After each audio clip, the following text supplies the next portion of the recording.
Hey, yes, it's me, Jean-Luc Welch. We are back again with the greatest show on the internet today, The Welch Report. Hi, it's me. Feels good to be back. It has been a minute since I've been back here on this podcast. I understand I was getting my education. I was trying to, be an educated Negro. Like we've been saying on this podcast. That's why all the shows have been not as, what we can say, consistent as I would like them to be. But I'm done. We're through. We're finished. Got my master's degree. And now all that's left to do is pave my legacy and turn myself into the greatest analysis of all sports of all time.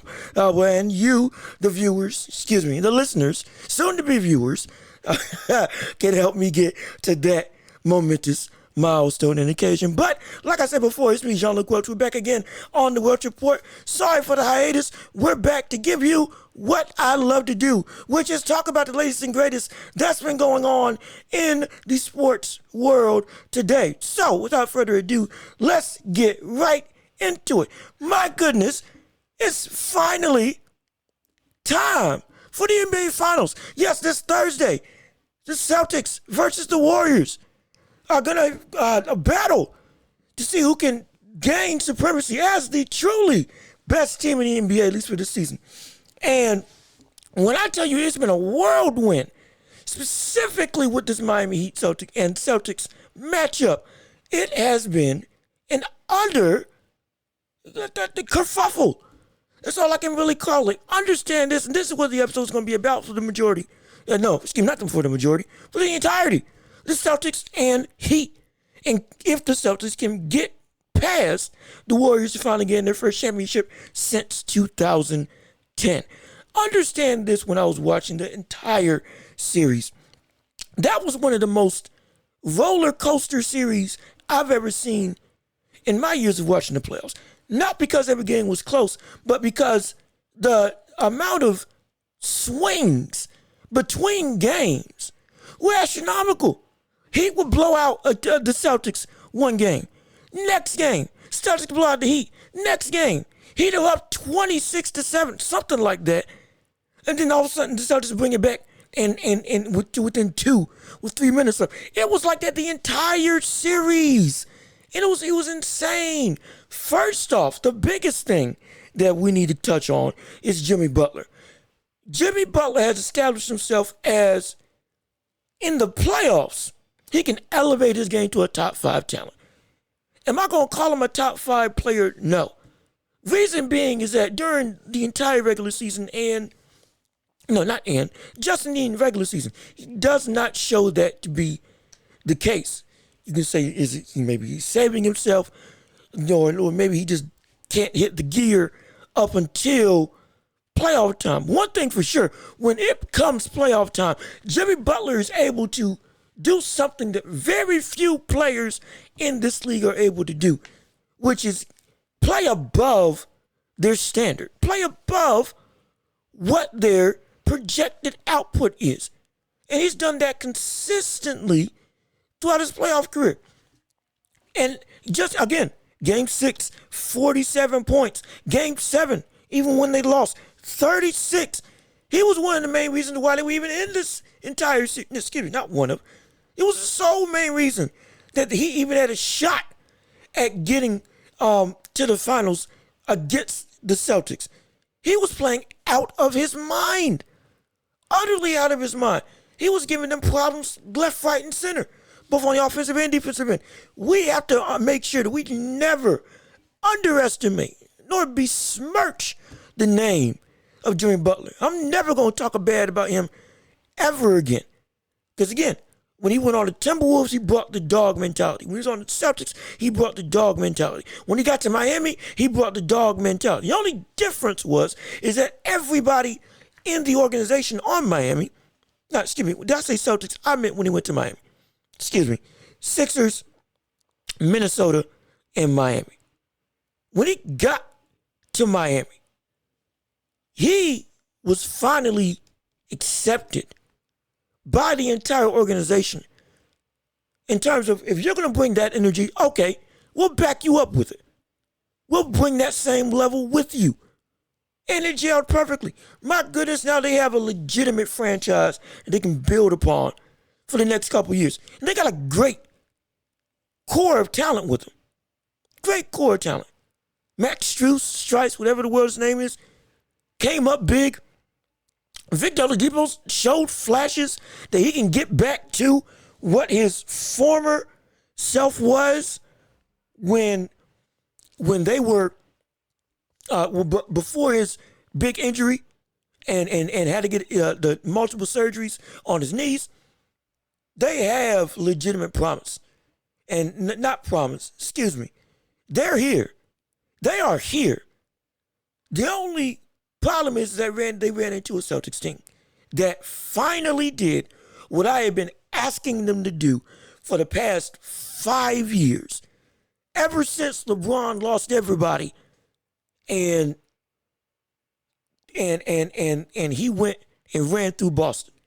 Can you finally capitalize on the potential that your team should be able to reach? Boston Celtics for a number of years have been a team that we've always talked about. Oh, what they can get there. They have the core pieces. Jason Tatum, he's only 19. Oh, he's only 19. Every stinking time I turn around, the brother can be 30. And everybody's still going to be saying he's only 19. Yes, I know it's a joke, but again, even still, from an early age, Jason Tatum showed promise. And Jaylen Brown showed himself to be a great two-way player.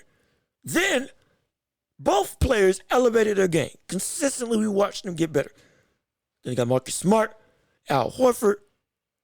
They had Brad Stevens, who was a phenomenal coach. Now with their new current coach, they, again, seemingly had all the pieces.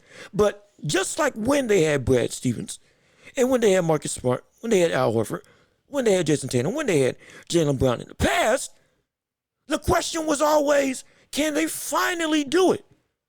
And I consistently said no. You know why? Because the one thing that the Boston Celtics had with the talent, defense, offensive firepower, youth, ability to run, can have multiple different scoring options. They're deep. They have chemistry.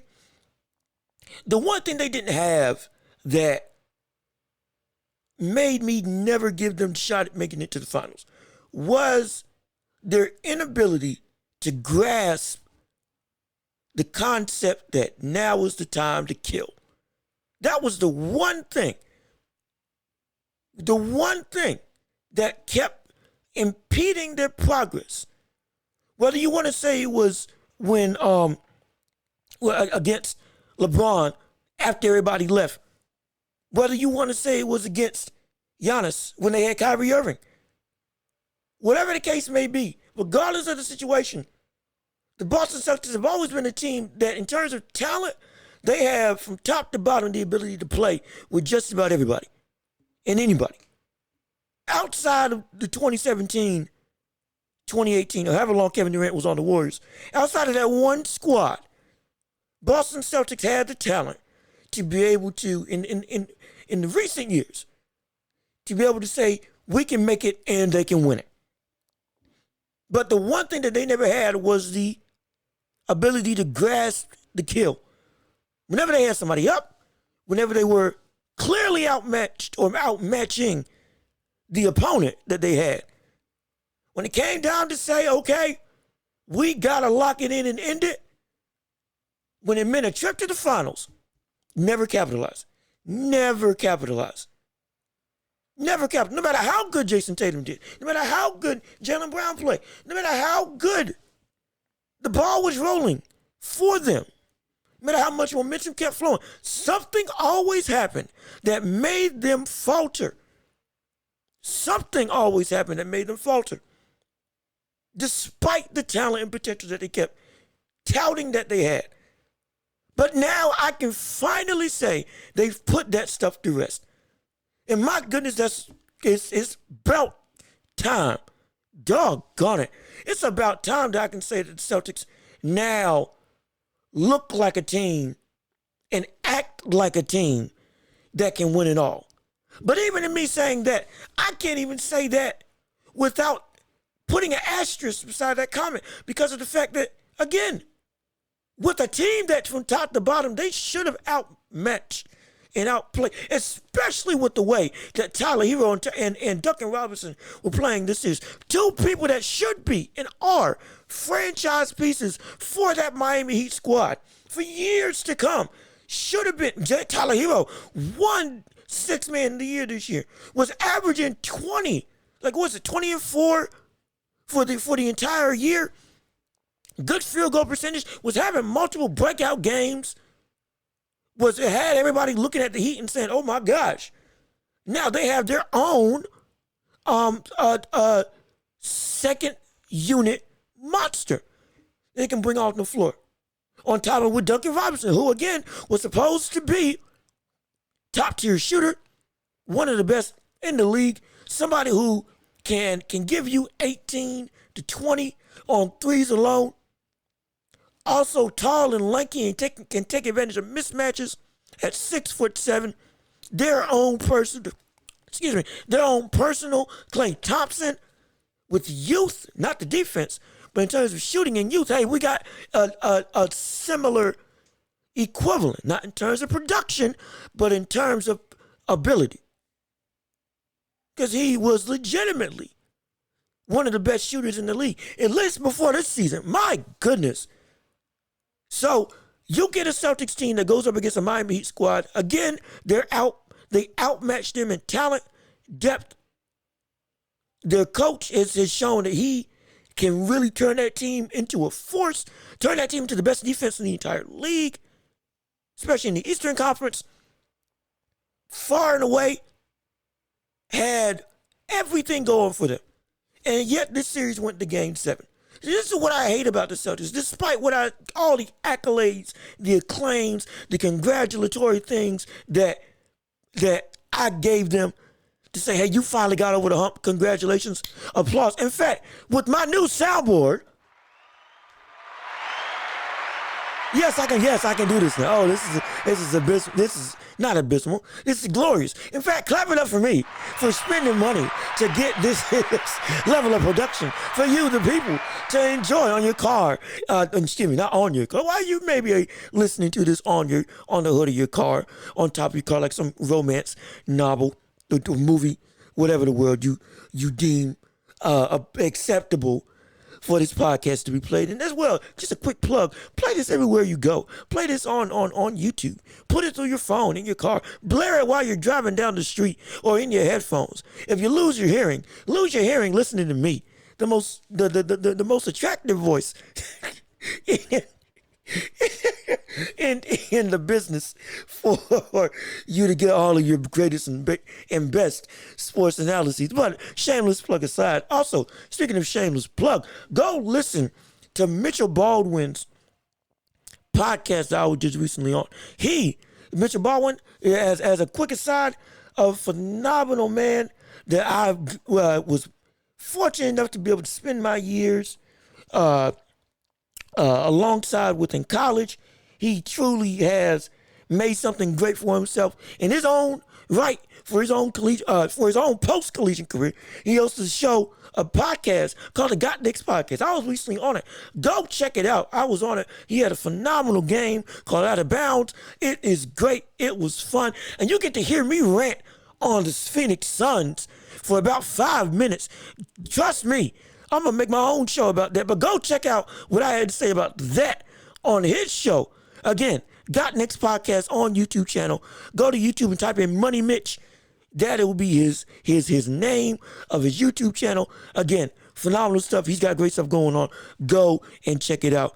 And in the process, hear me on the show and hear me absolutely go to town. I've been on a couple of his shows. So again, I forget which ones I'm on, but check them out. I'm on a couple of them.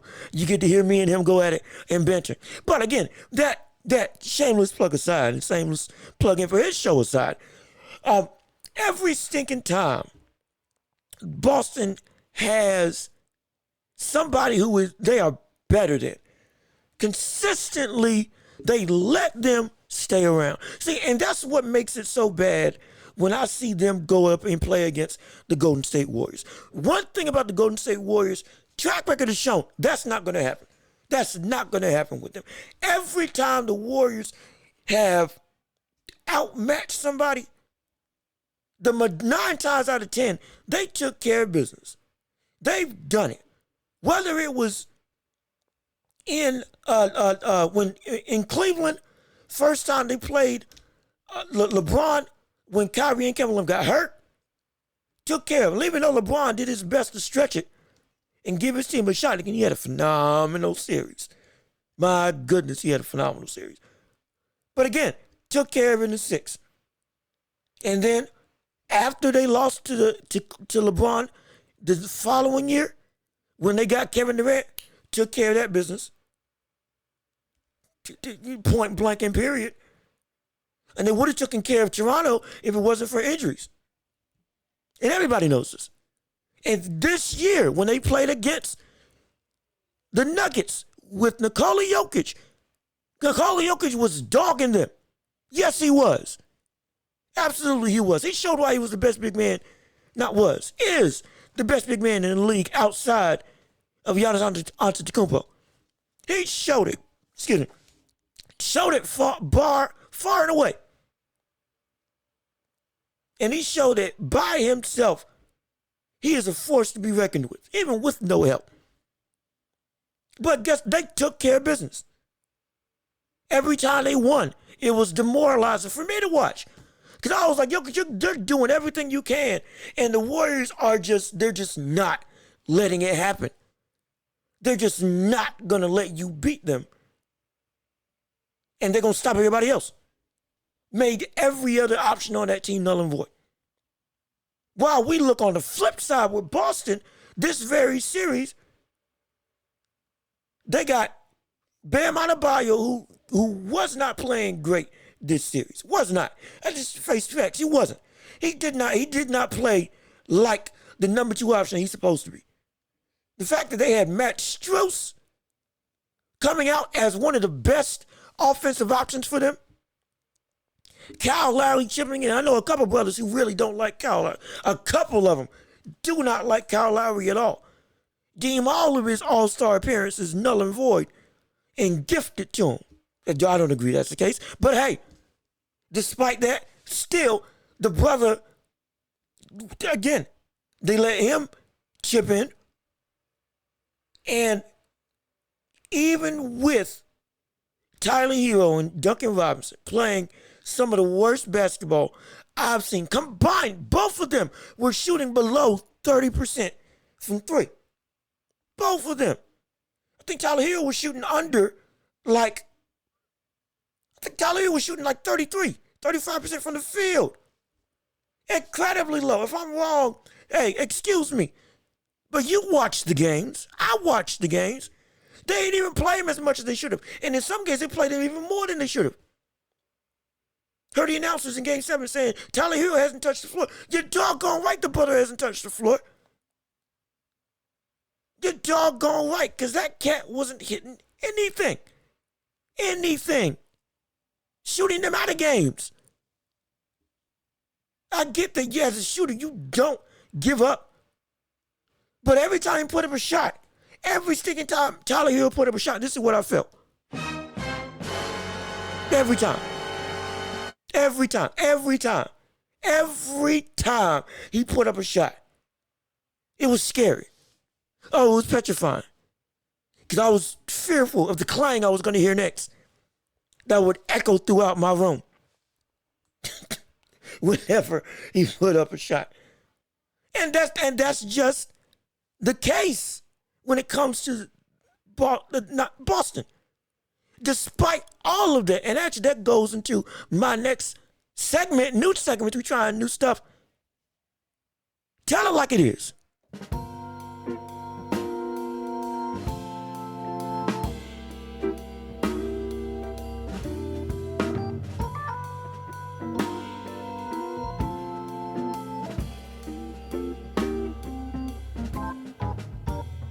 Yes. Sit down, come in. Oh, I got to lay some stuff on you.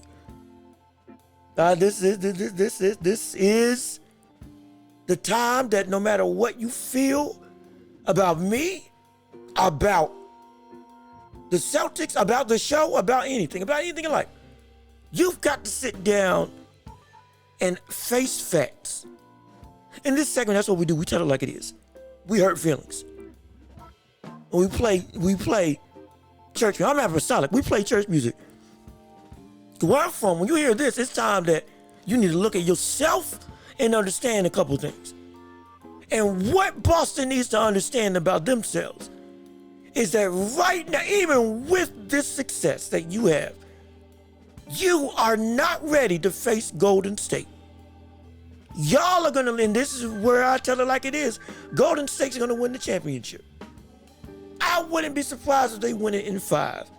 And the reason why is because of the fact that with Golden State, they have the thing that you don't. Like I said at the top of the show, they can kill you when it's time. That's the problem with Boston. They can't kill you when it's time. Boston Celtics have, on paper, statistically, one of, if not, no, I believe, the best defense in the NBA. Like I said earlier. With that, however, we've seen the offense go stagnant. We've seen it. And we've seen them give up runs against talent that shouldn't be happening. We've seen Jimmy Butler single-handedly take them to school. Nearly sent the Heat to the finals by himself. If it wasn't for an idiotic shot. If it was not for an idiotic shot. And if he had taken the 2, tried to force the foul on Al Horford going into the paint in the last 11 seconds of the game, hey, we would have been looking at a different story. Looking at a completely different story. But since that's not the case, we still got to look at the fact that that was even a plausible outcome. I get that the Heat got grit. I get that the Heat are incredibly sound when it comes to chemistry. One of the most chemistry-driven teams in the entire NBA. I understand that. I feel that. I shouldn't even need to say that because NBA fans understand that. That's why they have so much respect. That's why they have so much respect. They play hard. They play tough. Yes. But they still shouldn't have. This series should not have gone to 6. It shouldn't have. It should not have. The fact that Boston got blown out in a couple of these games is inexcusable. The Warriors don't let that happen. The stuff you got away with when you played against Miami in this series to get to the final, you're not getting away with that when it comes to Golden State. You're not. Their offense is too dynamic. They don't need play. That's what makes this so bad for Boston. They don't need plays to get open. The one thing about Miami, their chemistry allows them to run plays flawlessly. However, when that fails, they then rely on isolation. Hey, go and take us there. Bam, Jimmy, Tyler Hero. Would have been Victor Oladipo if he wasn't recovering. But hey, in time, that'll come. But right now, those 3 are, if all else fails, the safety option. Once that falls out, though, then they will only rely on defense and fast break opportunities from turnovers. Which, again, I'm not knocking. That's just the fact of the matter. You get telling it like it is. When it comes to Golden State, however, that's not going to fly. That's not. Klay Thompson's in his stride. Steph Curry is playing like Steph Curry.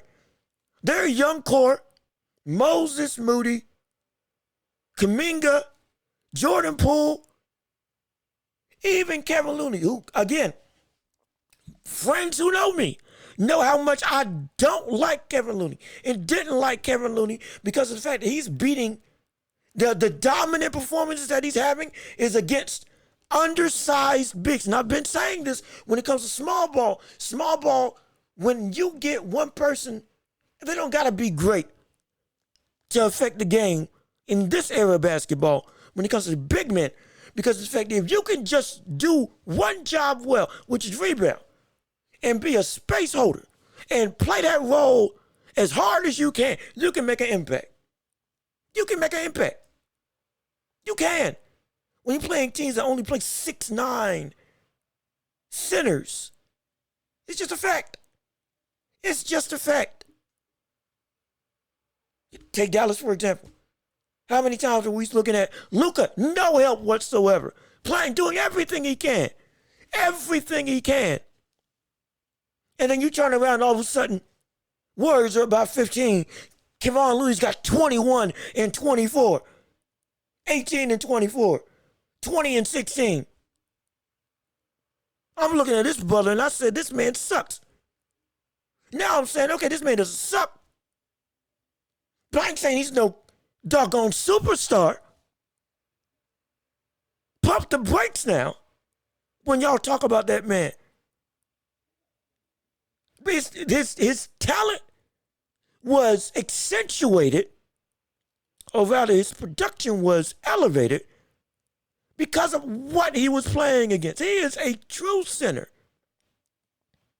They ain't got much hops, but the brother, for all take it, I can't take this away from him. He's strong. He's strong, and he knows one thing, his role. And that's what that's what the Warriors are filled with. Players that play their role and don't get outside of their role. Unlike the Celtics. With, guess who, Defensive Player of the Year, Marcus Smart. Consistently, that brother has been one of the main reasons why they haven't gotten to the finals.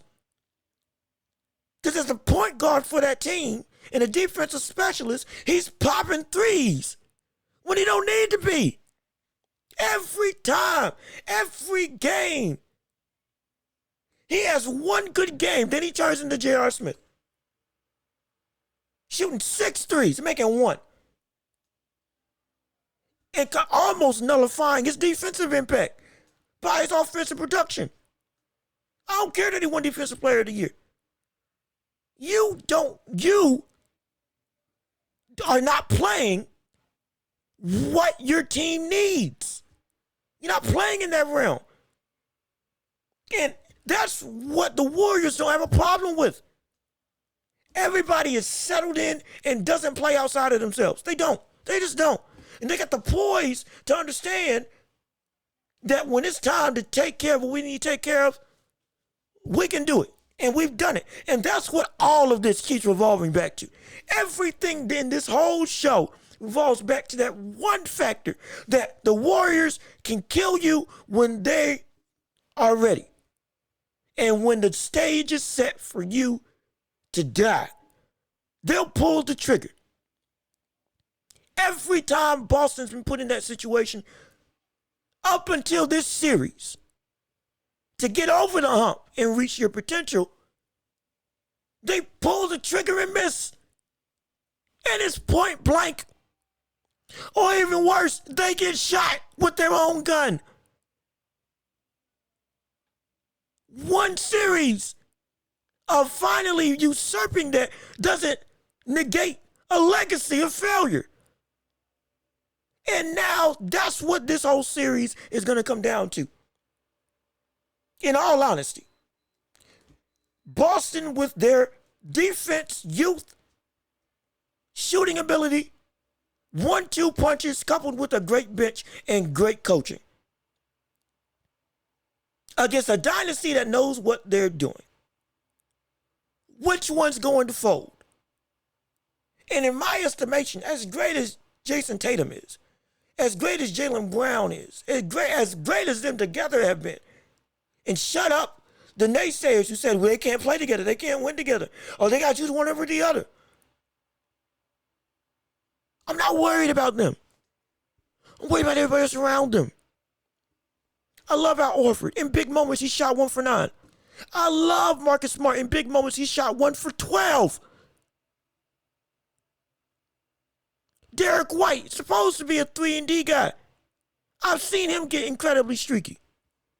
And when it comes down to that, Jason Tatum and Jaylen Brown are not going to be enough to fight off Jordan Poole, Steph, and Clay. They're not. They're not. Because the way their offense is set up, when that becomes stagnant, they can only rely on their defense.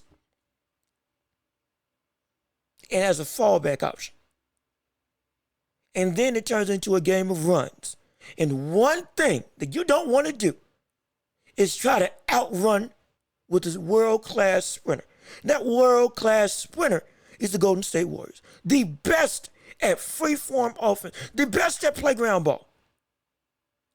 The best at playground ball that I've ever seen. The best that I've ever seen throughout their illustrious career of winning. All of that, all the struggles that you can say about the Warriors become null and void when you look at it and say, oh, once they hit one shot, now their offense is every offense. Everybody can run off ball. Everybody can find a man. Everybody can pass. That's just the fact. And when it comes down to, okay, now we only got to rely on defense to get stops. Yeah, you got size. Yeah, you got length. Sure. But when it comes to adapting, that's the one thing that the Warriors are so good at. Adapting. They adapt to everything. They adapt to everything.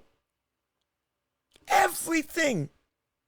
We've seen them down and then get comebacks consistently.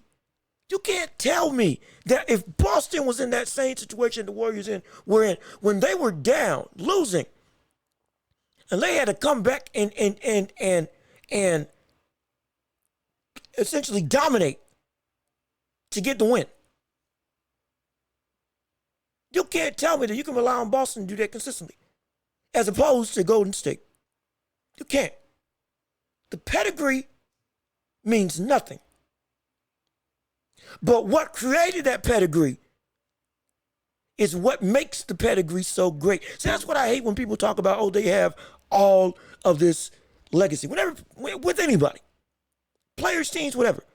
Whenever you talk about, oh yeah, he's Patrick Beverley, great example, who's been on ESPN. He always talks about, James Harden's da-da-da-da-da. He's James Harden, da-da-da-da. No, don't do that. Whenever people talk about Golden State and say that they're Golden State, don't do that. If you're going to praise somebody because of the legacy, that's fine. Explain what that legacy is made up of and why it's so great. They have a legacy of winning. Why? Because every time they are in a bind, they adapt like water and turn the whole momentum of the game around. No matter who the opponent is. It doesn't matter with the Golden State. Consistently, their offense has been predicated against everybody. And it's been tested and it's been proven. Boston, you can't say that. Like I said, they've been missing out on reaching their potential for the past 4 to 5 years. This is the same roster. Yeah, they're younger. But when they did reach their peak, and everybody was, okay, yeah, they're serious, which was 3 years ago, still nothing. So, when it comes to what makes up the pedigree and the legacy of Golden State versus what the Celtics are trying to step into, or rather, they've stepped into it. They're fighting to understand how to stay in it. It's not up for debate. It's not. I'm sorry, it's not. It's not. Now, if I'm proven wrong, hey, I'll admit I'm wrong. But doggone, do I think so? Absolutely not. Because when it comes down to who I can rely on to say if I got you against the ropes, I can knock you out. And I'm not going to get knocked out in the process by a counter. It's Golden State. It's going to be Golden State. And it will be Golden State. Because as much as I love Jason Tatum, as much as I love Jaylen Brown, as much as I love the Celtics coach and everything he's turned that organization into, they are not able when it comes to facing the elite of the elite, which, again, is Golden State, they won't be able to handle that. They won't. They won't. And they can't. Because they're going to get hit in the mouth like Miami hit them this series multiple times. And they're not going to be able to recover. They're not. With Miami, here's what made Miami so lethal. Their chemistry made it so that everybody was able to play at their very best for the entire game. Even if their talent couldn't consistently sustain them. You look at Golden State, however, they're driven just like with Miami. They have a culture just like with Miami. The only difference is everybody on that team has talent. Everybody. It's not a surprise when somebody steps up on Golden State. It was a surprise in Miami. Again, Matt Strus, whatever his name is. But when it comes to a team that's all they do, is just mix and match pieces together. It doesn't matter who they have. And when everybody is on the best two are on the floor, have leaps and bounds more offensive ability than what Celtics faced in Miami. That's just a fact. How far the Celtics are going to be stretched. Yeah, they got conditioning, sure. But again, when it comes to running through screens, when it comes to everybody got to chase Steph, when it comes to, again, that same level of intense defense that they faced in Miami, everything that they faced in Miami is going to be heightened when it comes to Golden State. On top of infinitely better shooting and infinitely better offense. An offense that the Celtics are not able to withstand. Say what you want about Golden State. You can say that, oh, they're not a great defensive team. Ooh, da-da-da-da-da. Even though they are an elite defensive team. They really are.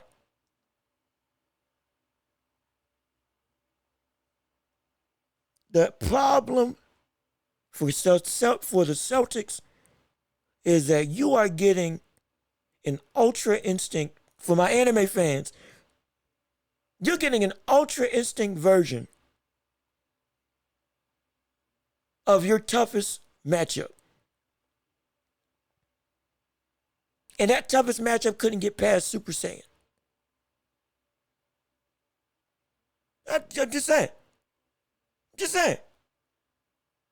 Now you're facing a big kahuna that has everything that you beat previously and struggled to beat,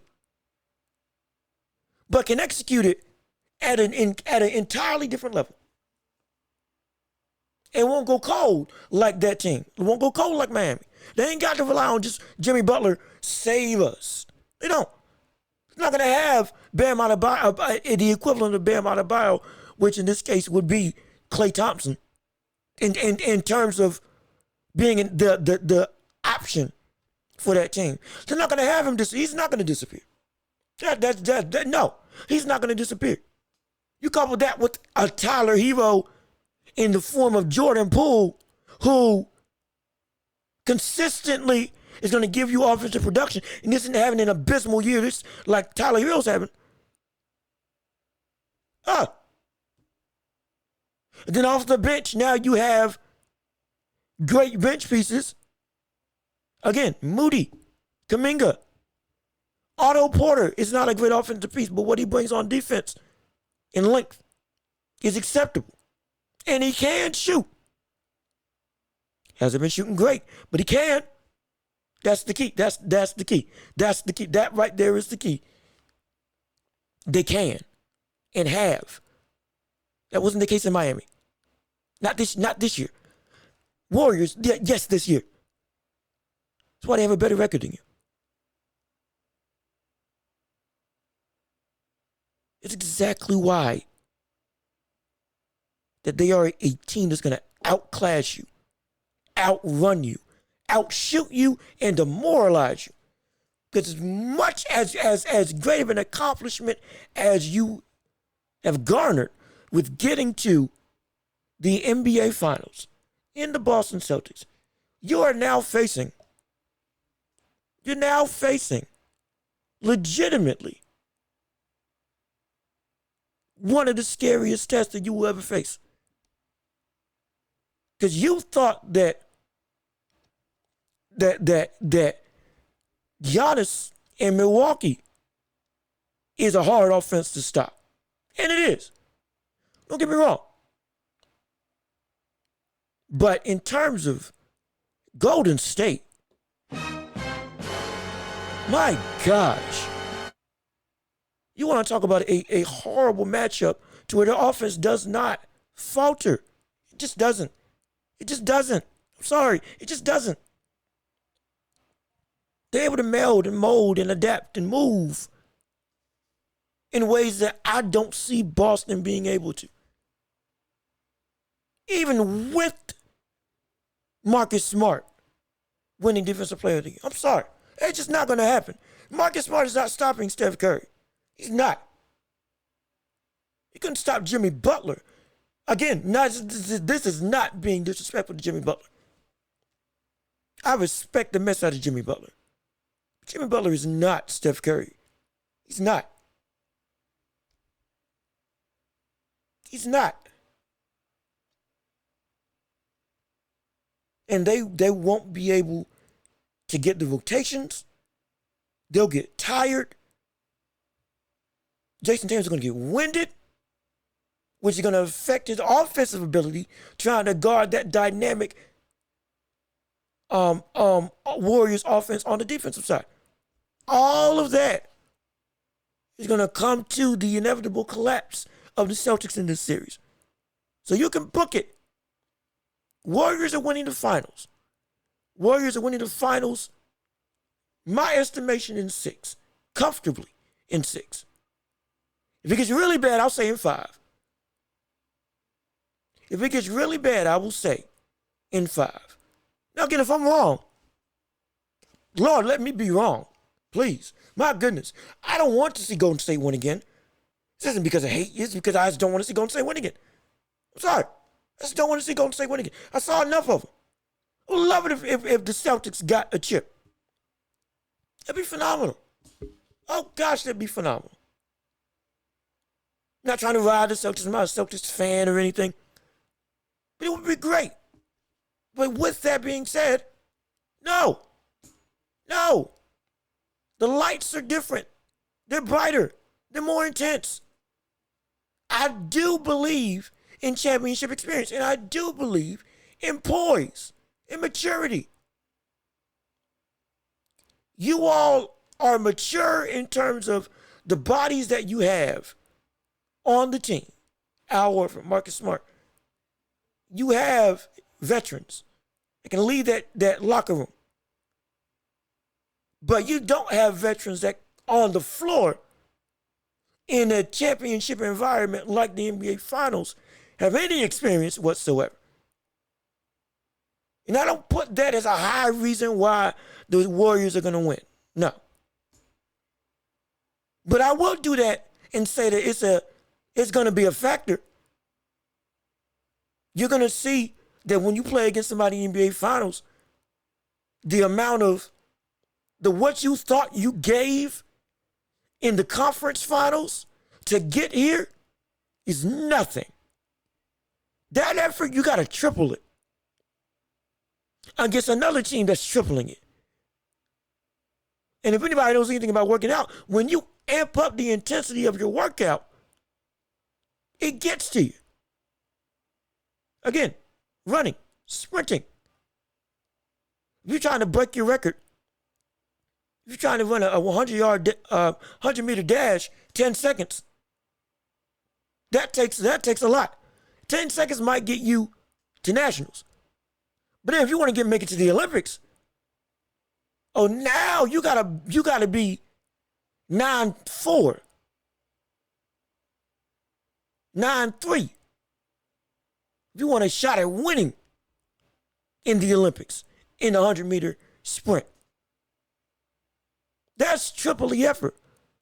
Many people get dusted once they get to that level. You know why? Because you're not ready. Your body's not there. Your body has not been conditioned to be able to push itself that far. Because this is his first time having all the pressure being heaped on them at once. On top of the pressure that somebody else is better at everything that I do, and they're doing it with ease. Warriors have been done this, like I've continually said. They've beaten. They've won gold multiple times. And they've done it with ease. Boston has barely handled their business when it comes to talent that they're far and away better than. And they struggle. They're panting and breathing heavy by the time they finish that race. And that ain't even their toughest opponent. So that's what's going to be the difference maker when it comes to this series. Boston's not going to be able to consistently handle the amount of dynamic offense that the Warriors are going to bring. Their offense is going to stagnate when they try to rely on defense alone. Ooh, it's going to be wraps because now you're trying to rely on fast break opportunities. And like I said, when you sprint with a sprinter who's already won gold, you're 9 times out of 10 going to lose. Unless the gold medal sprinter catches a cramp. And in this case, cramps is injuries. Lord, I hope nobody gets injured during this series. But it can happen. But if everybody's healthy, no. No way in the world. Boston doesn't win this series. Now, once they get out of this championship experience and have a chance to rest on it and feel what it's like to be there, we might see a different animal.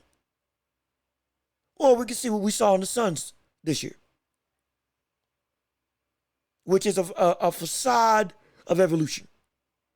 Looked like they got better. And then at the drop of a hat, faltered and crashed and burned.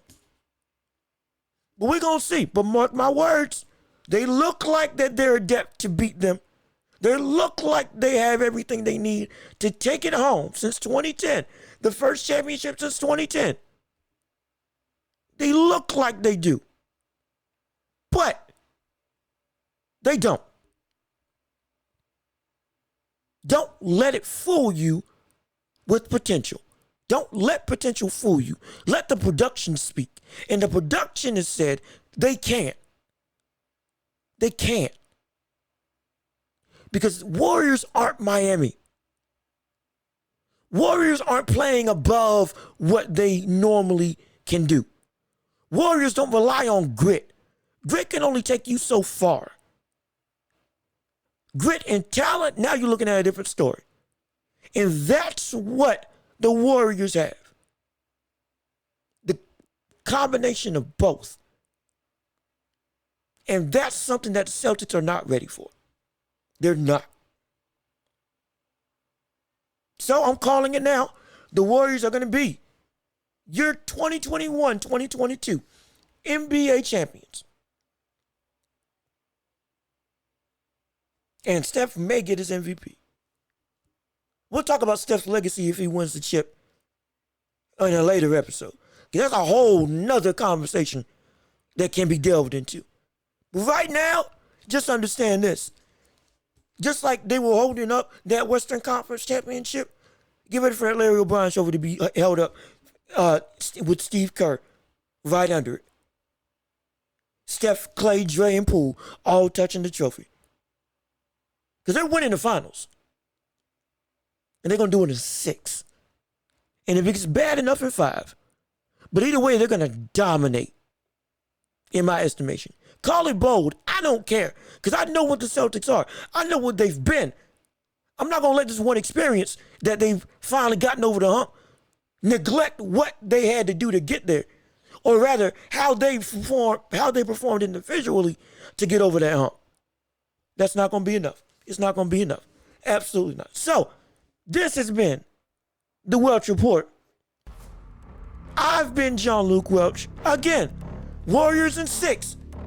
So understand this. Come June 2nd, we're going to see what all this actually going to be about. But mark my words, we got more episodes coming for you. Oh man, this is just the start of a beautiful tradition of consistent uploads. Oh, don't you love it? I love it. Lord knows I need some consistency in my life right about now. So please come, support, subscribe, hit a like on the video, share this to everybody you know, and let's grow this channel. Let's make a community of our own, and let's keep on doing what we do, loving what we love, and being the best sport community on YouTube. Yes, sir. I will catch you all later. Peace and love. Can't wait to see you all in the next episode.